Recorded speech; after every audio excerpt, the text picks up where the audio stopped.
तो रुक जाइए सर, कॉन्टेक्स्ट समझा देने दीजिए, क्योंकि आजकल बिना समझे लोग बोलने लगते हैं। 2022 विवेक से काम नहीं ले रही है। ये आपने कहा है, ये आपने कहा है, मैंने नहीं कहा। आपके वॉइस ओवर में है कि ये सारी बातें होते हुए मोदी मैजिक को आप एक नेगेटिव कॉनोटेशन दे रहे हैं, ये भी दिलचस्प है। आप और प्लीज इतना ऑफेंसिव लैंग्वेज में बात मत कीजिए, यहाँ पर चर्चा हो रही है। पूछ रहा हूँ कि क्या बोलने देंगी आप? क्या होता है ये तरीका नहीं होता है बात करने का। प्लीज ये करेक्शन कर दूं जो नहीं समझ पाए हैं। ये नामुमकिन शब्द 24 के एंगल से पूछा जा रहा है और एक्सक्लेमेशन मार्क भी दिया हुआ है उसके सामने, तो इसको सही कॉन्टेक्स्ट मिले। स्टेट्स की बात नहीं है, 2024, क्योंकि अगर आपने ये रिपोर्ट देखी हो तो रुक जाइए सर, कॉन्टेक्स्ट समझा देने दीजिए, क्योंकि आजकल बिना समझे लोग बोलने लगते हैं। 2022 के बारे में पीएम ने कहा कि जिस तरह से, सर एक second please mister Srivastava, please let me complete, क्योंकि प्रधानमंत्री ने भी बीते दिन अपने भाषण में ये कहा था कि जिस तरह से 17 और 19 की जीत में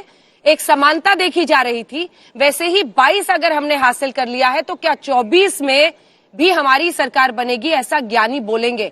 उस एंगल से ये नाम दिया गया है, इसको प्लीज गलत कॉन्टेक्स्ट में ना ले। राज्यों में आम आदमी पार्टी ने पंजाब हासिल किया, बीजेपी वहां कुछ नहीं कर पाई, तो मोदी को रोकना नामुमकिन है, 2024 के एंगल से है। अब आप अपनी बात बोले।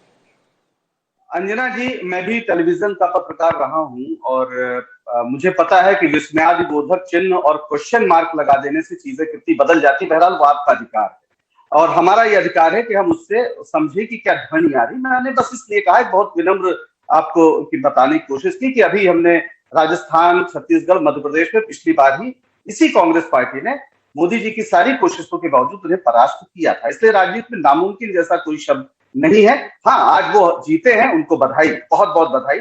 और जो भी जनादेश है उसको शिरोधारी करती है कांग्रेस पार्टी और कोशिश करेगी कि जो बातें लेकर हम लोगों के बीच जा रहे थे उन पर लोगों का भरोसा जगे, क्योंकि ये कोई हमारी अपना बनाया हुआ चित्र नहीं था कि महंगाई और बेरोजगारी से बुरी तरह से जनता परेशान है। आपने भी अपने वॉइस ओवर में ये बात कही, मैंने सुनी कि ये महंगाई, बेरोजगारी, कोरोना का संकट, लेकिन उस पर भारी पड़ा मोदी मैजिक, यानी एक जादू। और जादू जो है वो किसी भी समाज को हकीकत से दूर ले जाता है। तो दुष्यंत की वो 2 लाइन है ना कि ये रोशनी है हकीकत में एक छल लोगों, जैसे जल में छलकता हुआ महल लोगों। ठीक है, हम बिल्कुल बधाई देते हैं भारतीय जनता पार्टी को और ये हमारे लिए चिंतन की बात है, आत्मचिंतन की बात है। हम बिल्कुल करेंगे, कांग्रेस पार्टी पूरा आत्मचिंतन करेगी और कोशिश करेगी कि आखिर कहां गड़बड़ी हो जा रही है कि इतने जरूरी मुद्दे उठाने के बावजूद, जनता के मुद्दे उठाने के बावजूद ये जादू चढ़ जाता है और लोग हकीकत की दुनिया से वाटर ऑफ इंडिया के खेल में मगन हो जाते हैं। जी, मतलब जनता पर जादू चल रहा है, जनता विवेक से काम नहीं ले रही है। ये आपने कहा है, ये आपने कहा है, मैंने नहीं कहा। आपके वॉइस ओवर में है कि ये सारी बातें होते हुए मोदी मैजिक को आप एक नेगेटिव कॉनोटेशन दे रहे हैं, ये भी दिलचस्प है। आप लोगों का नजरिया यही है, खोट अब आपको जनता के चॉइस में दिख रहा है। पंकज श्रीवास्तव जी, शब्दों के हेरफेर से आप बदल नहीं पाएंगे। ये तस्वीरें हम आपको सीधी इस वक्त दिखा रहे हैं राज्यपाल निवास की, जहां पर आपको मुख्यमंत्री योगी आदित्यनाथ राज्यपाल आनंदीबेन पटेल के साथ दिखाई दे रहे हैं। क्या वहां पर हो रहा है, जैसे ही जानकारी मिलती है। महंगाई, बेरोजगारी पर मोदी मैजिक चलता है, आप खुद कह रही हैं। हाँ, नहीं कह रहा हूं। मोदी का प्रभाव चलता है, मोदी का असर चलता है। उनके पास मोदी है, आपके पास क्या है? बिल्कुल आपने कहा, आपके पास क्या है? बताइए ना कि राहुल गांधी का असर चल जाए। ऐसा थोड़ी है कि महंगाई, बेरोजगारी राजस्थान में नहीं है। ऐसा थोड़ी है कि महंगाई, बेरोजगारी राजस्थान में नहीं है। आप अगर हम नहीं काबू करेंगे, कोई बात नहीं, आपकी परेशानी नहीं है सर। आप जो देखना चाहते हैं वही देखिए। अगर कोई भ्रम में जीना चाहता है तो हम कौन होते हैं उस भ्रम को मिटाने वाले? आपका शो है लगातार, भ्रम भी आपका, मैंडेट भी आपका, मैंडेट भी आप ही को मिलेगा। इस भ्रम में जीते रहिए। प्रेम शुक्ला जी, क्या ये बात सच नहीं है कि राज्यों में भी आप प्रधानमंत्री नरेंद्र मोदी के ही प्रचार का इस्तेमाल करते हैं? मतलब राज्य सरकारों में तो विपक्ष के लिए डबल है, दोनों से सामना करना है। आप मतलब ये फेयर गेम नहीं हुआ ना। सेंटर की भी पूरी पावर, केंद्रीय मंत्री सब पहुंच जाते हैं राज्यों में। शुक्ला जी, देखिए, संवैधानिक संसदीय लोकतंत्र में केंद्र के मंत्री राज्यों के चुनाव का प्रचार नहीं करेंगे, मुझे लगता है ऐसा कोई प्रावधान नहीं है।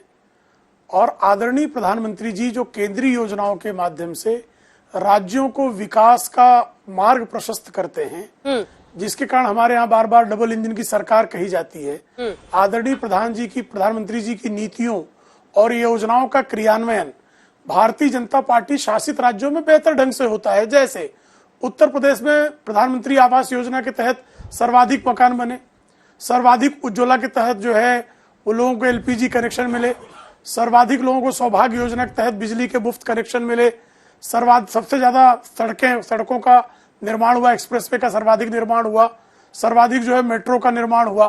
अब चूंकि केंद्र में भी हमारी सरकार पहली इंजन और राज्य में भी हमारी सरकार, तो हर तरह से जो है जनता का विकास सुनिश्चित होता है। इसी कारण आदरणीय नरेंद्र मोदी जी का जो पारस्परिक व्यक्तित्व है उसका लाभ स्वाभाविक तौर पर हमारे लोगों को होगा।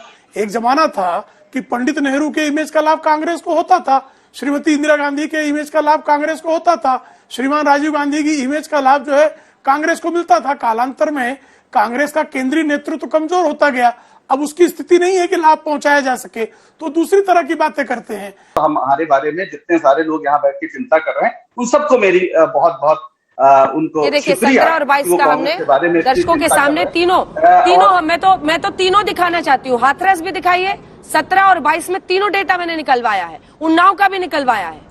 5/6 था पिछली बार, इस बार 6/6 है।